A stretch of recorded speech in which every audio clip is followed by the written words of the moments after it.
Hello, everyone, again. Welcome to the Bible Beyond the Basics podcast. We are your hosts, Bob and Jason. We thank you for joining us once again for episode 19 of our podcast. Today, we're going to be talking about one of Bob's favorite books. Yeah. He's incredibly excited. My question for you this week: Charlotte is taking these standardized tests in school. Oh, I love standardized tests. And because it requires standardized answers. yeah, I think you don't love standardized tests, is what I would assume. So she's got these standardized tests, and she's getting up, and she has to go early, and she says, "Dad, I have to go to school. I can't eat breakfast at school today." I said, "How come?" She said, "Well, I'm taking a test, and I have to get there early, and I can't eat the breakfast." And she said, "Dad, this is so hard. Why does God test us?"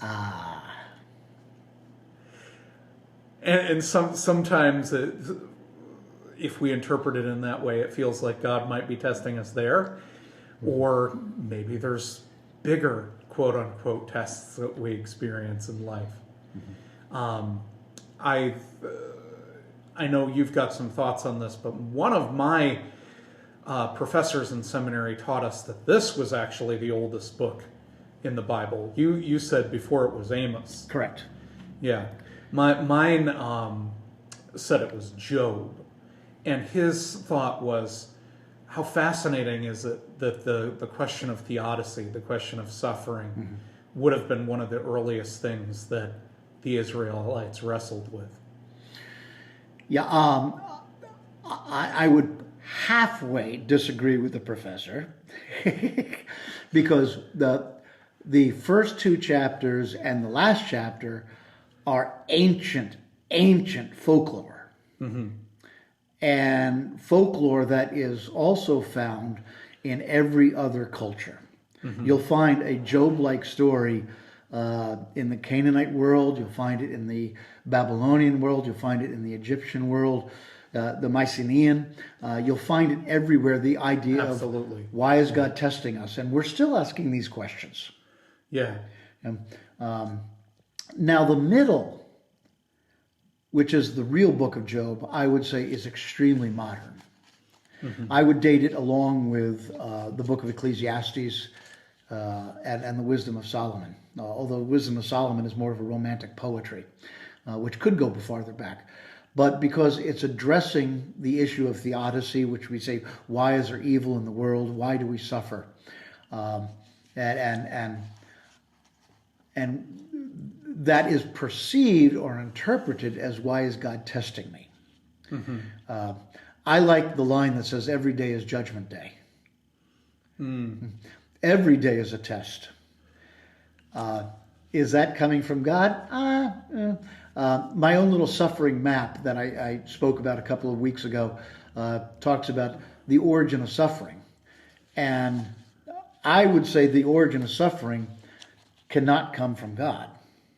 Because if God is, as the Westminster Confession announces, all things that are true, good, and perfect and loving, how can God cause suffering? Yes. Given our world, suffering is caused by me. I make some really dumb choices, and I have over the years, which spills out and affects others. So if I choose to drink and drive, I'm causing suffering possibly for me, but I'm also causing suffering for others that I may crash and hit and maim and kill. So the origin of suffering comes from either me or from others that are affecting me, or it comes from the caprice of nature. Simply because nature is neither moral nor immoral. Nature is. Nature comes in like Ida and drowns people in their basements. But even with nature, if we think about the way that the world functions today and the scientific knowledge that we have, you think about things like climate change. Right. Even that can be sin or originating from human beings. Exactly. Or the fact that we're ignorant enough to put high tension wires outside rather than on the ground. Yeah. We know that, or not take a vaccination. when the evidence is purely there that take a vaccination, and if someone requires a ventilator because they have a heart attack, someone foolish who did not take the vaccination is occupying that bed. So it's this matrix of sin, of a fallen world, and nature itself is part of that matrix. Nature can be really cruel. Famines and droughts and all that sort of stuff. So suffering come from God? No. This is why I love the book of Job, because I really argue that the middle portion takes an ancient folklore of ancient theology of reward and punishment, which is sort of, it was Charlotte who was saying that about the test? Yeah. Reward and punishment. Okay, why is God testing me? Which is a very juvenile and appropriate for juveniles question. But it takes that reward punishment attitude of life. Okay, if I'm being punished, it must be because God doesn't like me. If I'm rewarded and become a Rockefeller, I must be blessed. Yeah. Well, if you read Ecclesiastes and if you read the book of Job, Job is innocent. Yeah. Which is why we should see it as so counterintuitive in a way that God says that he cares for God specifically points out that God cares for the poor, the orphan, and the widow. And God isn't often going on about how much he cares for the rich person. Right. But it kind of comes back to like the Black Lives Matter sort of thing, for example, pointing out specifically the people who are in need, the people who need to know that they are cared for, who need support. Yeah. It's not that God doesn't care about all people, but God specifically points out that God cares for specific people. Yeah, I love the scene, the Lazarus and the rich man, or the woman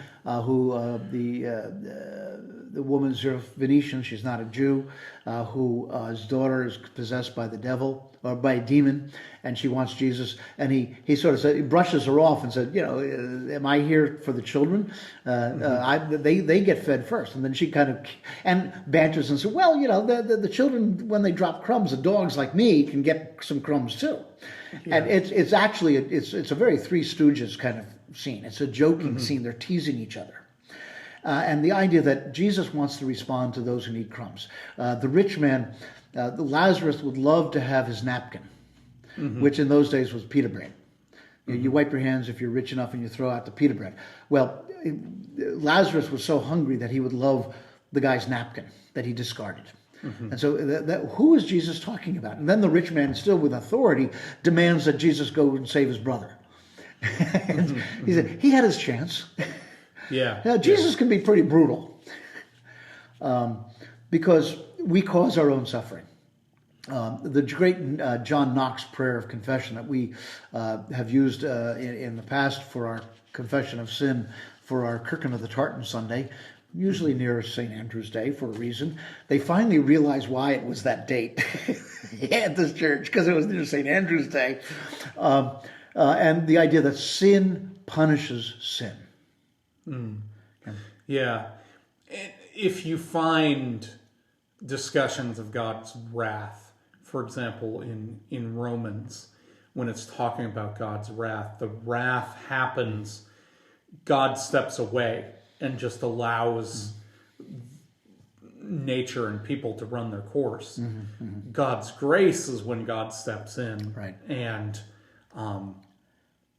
allows something better than perhaps we deserve to. Right. The supernatural, which is unaffected by the suffering sin of the natural, which is me, others, and nature, intervenes with something sublime, something divine. Jesus is constantly contrasting the divine versus the human in order to show us the new humanity, which is going to be him. Yeah. So now it's interesting because we know I believe it's a modern work, the interior opera, and basically it's meant to be sung. It's a song. It's Yeah. very much like a melodramatic opera that you would have on Metropolitan Opera, in Lincoln Center. And if you appreciate it that way, you hear the song and the give and take. Now, we know it's modern because the old way views Satan as working for God. It's actually Satan. It's an office. It's not an angel. It's not a being. That whole stuff about the fall of the Satan and the revolt really comes from pre-Canaanite theology. It's alluded to in Isaiah 14 when it speaks about that theology or mythology connected with Babylon. The falling star, Lucifer, which falls, is a reference, because if you read 3 verses farther on, it says, I'm talking about Babylon. I'm not describing a revolt in heaven. Milton did that. Certain ideas can really capture our mind. For example, the idea of pirates burying treasure. Yeah. There's only one story of a pirate ever burying treasure. There's only one account of that ever happening. A pirate had to go to court. He buried his treasure before he left because he was afraid of getting it all taken. He went to court, he got executed. And then the island he buried it on, the guy was like, I don't want anything to do with this, handed the treasure over to the crown. That's it. That's the whole history. Fascinating. But then one person, I believe it was the author of Treasure Island, took that concept that he had heard historically. Robert Louis Stevenson. Yeah. And expanded upon it, and now suddenly our entire conception of pirates is they just bury treasure. Yeah, with peg legs and all that sort of stuff. Yeah, and we've got all these maps, find the X on the map, and it's just, it didn't happen. You know, I wish they had buried the treasure because, quite frankly, I didn't expect us to go in this direction. But not only did I have as an ancestor a witch in Salem, the 18th one hanged, because of all that sanctimonious judgmentalism of a minority in power. Gee, that sounds familiar. And she got hanged, Mary Esty. I also had a privateer, a pirate, who in our family who patrolled the waters of Long Island. But he was a privateer working for England. Yeah. And had to share the booty that he captured from the Spaniards. Yeah. I wouldn't be shocked if a lot of these guys were actually in official positions. And they were hired. Yeah. They were sort of the mercenaries, you know. Okay, well, we're picking up. We had a little computer glitch, which is always fun. Oh, aren't we tested all the time? Technology. Did God do that? It's the perfect time to have a computer glitch. Yeah, did God try to cut us off and is testing us? Okay. Come on. Did you talk to Satan before you came in here today? Okay, Satan. Okay. Oh, we know that it is a modern work because the old folktale uses Satan in the old way. And the old way was that Satan, as part of God's retinue, God of hosts, God like a king with a whole court. Satan is actually not a name; it's an office. It basically means the adversary. It is in the old understanding. It was God's district attorney. Yes. God's district attorney. The whole concept, and I don't know, I can't recall, but I'll just repeat. The concept of the fall and the idea of Satan as an adversary comes from the Canaanite understanding and a modern Persian understanding of good versus evil, God versus devils. Mm-hmm. That's a very modern understanding of dualism, which the Bible rejects. Satan appears in Milton's text as the beginning hero. Then the whole story actually shifts to about Adam and Eve and what it means to be human.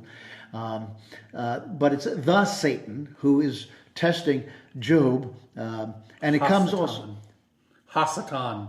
Hasatan. Yeah. Oh, okay. Yes. Okay. Yeah. Explain.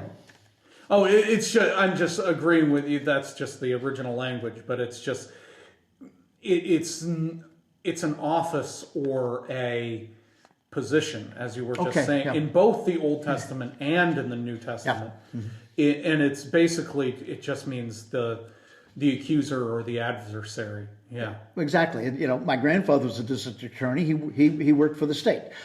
Satan is working for God. It's the same it's the same language when you see Jesus being tested. Right. Accuser or essentially the opposition, just someone who is there to raise the other side. And it brings up some interesting questions of, like, what is this concept of the accuser? And perhaps for us, does Satan exist? Perhaps in a lot of ways, he lives in our own minds in a very real sense. The devil is a reality. I'm not going to personify the devil as equal to God, but basically that whole sense of the inner voice, the temptations, the foul spirits that George Bush talked about the other week that are out there, that's real. We can't escape that. Now, the thing is that I find interesting, if you follow C.S. Lewis and the Screwtape Letters, is that if the Satan, in the modern sense, which then is opposed to God, as opposed to working for God, the modern sense of the Persian cult took that, and some of that it comes up in the later texts of the Bible or the Apocrypha, that if they really wanted to test Job, don't kill his kids, don't take away his wealth, don't give him boils, but make him richer. Reward him. Make him more prosperous. That's the real test. Yeah, absolutely. And just as I had been saying earlier, we talk about, like, something, for example, like Maslow's hierarchy of needs. I've been having an ongoing conversation with someone about this. Some people think that God is at the top of the hierarchy of needs. You don't develop your spiritual life until you've got your food, your water, everything like that sustained. But in every way that I've observed it, that doesn't tend to be the case. God tends to be lower in the hierarchy of needs, because the less we have, the more we can only rely on God. But as we have more and more, then we can just rely on ourselves. We don't need to look to that external influence. This is why, for example, my buddy who served as a missionary in Zambia, this is why when we went to Honduras and Nicaragua, we were constantly encountering Christians who kind of looked upon us and said, well, we kind of feel sorry for you and all the temptations you have. They felt sorry for our rather feeble Christianity. And that makes sense in a certain way. There's a reason why Jesus said to the rich man, leave everything and follow me. And I think maybe there's an even more telling reason why, for so many people, the most challenging passage they're going to find in Scripture isn't anything about she-bears, isn't anything about genocide even. More often than not, the thing that they struggle with is the leave everything to follow Jesus. And they come up with all these sorts of different explanations about what he really means. And that as a modern work, the opera of Job is struggling for the meaning of life. And Job, I don't know where this came up that he's patient. If you read the text, he is angry all get out. He is fed up. Absolutely. He is frustrated. He's yelling at God. And boy, I prefer that than say, oh, I'm going to suffer in silence. No, he's not silent. He's suffering, and he's loud, and he's complaining.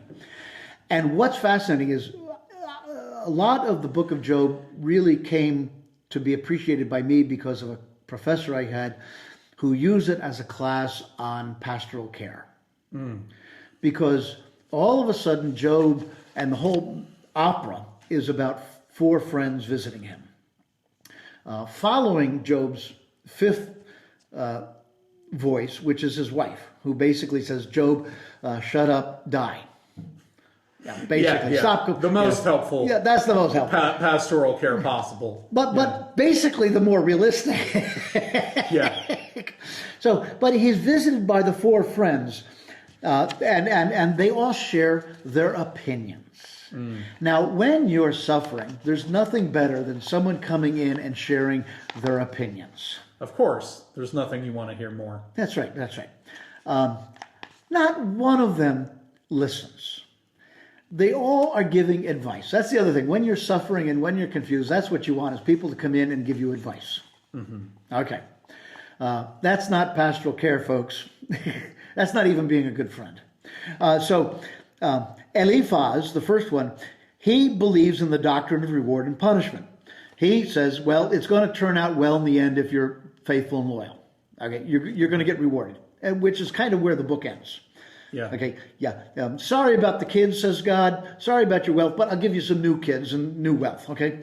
Try that with a widow or a mother grieving for the death of their child. It'll all be good. I'll just replace it. Yeah, that's okay. Yeah. You can always have another child. Yeah, of course. Yeah, that does wonders. Bildad says, well, you simply have to trust the will of God. God cannot be unjust. Trust and obey, for there's no other way. So hang in there. Of course, and we love that one too. Yeah, because it's easy for good old Bildad to tell me, who ain't where I am. Yeah. Then Zophar, you got to love him because he says, okay, well, Job, you're complaining, you're yelling at God, you're doing all these things, you're upset, you're saying it's unfair. Well, you should examine yourself because what you're saying is proof that you are guilty. Yeah. So therefore, confess to God, plead for God to be merciful, and you'll be okay. Yeah, and in some way, that's a logical fallacy, and it's the whole idea that if you deny it, then you must be guilty. That's right. Those of you who have suffered understand this. The last thing you want are people telling you the formulas.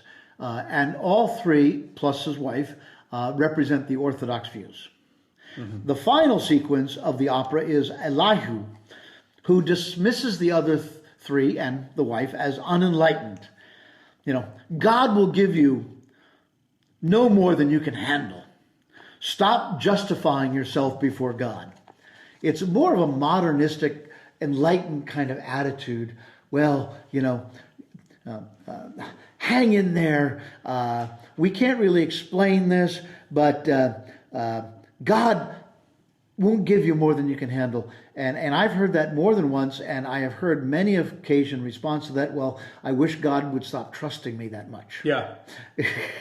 Okay. And Elihu basically throws it, all of them have thrown it back to Job.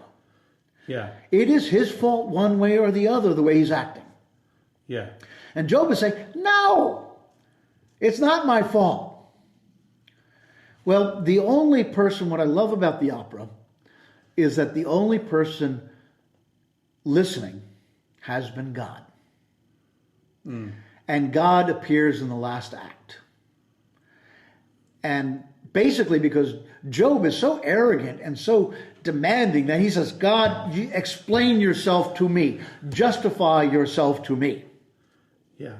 And God says, okay, I've heard you, and I am here with you. And I will give you an answer as to why you are suffering. But can you explain to me why an ostrich doesn't fly? Can you explain to me Leviathan and Behemoth in the oceans and what's in the dark seas? Can you explain to me what's in the sky above? Can you explain to me why an ocean stops at the shoreline?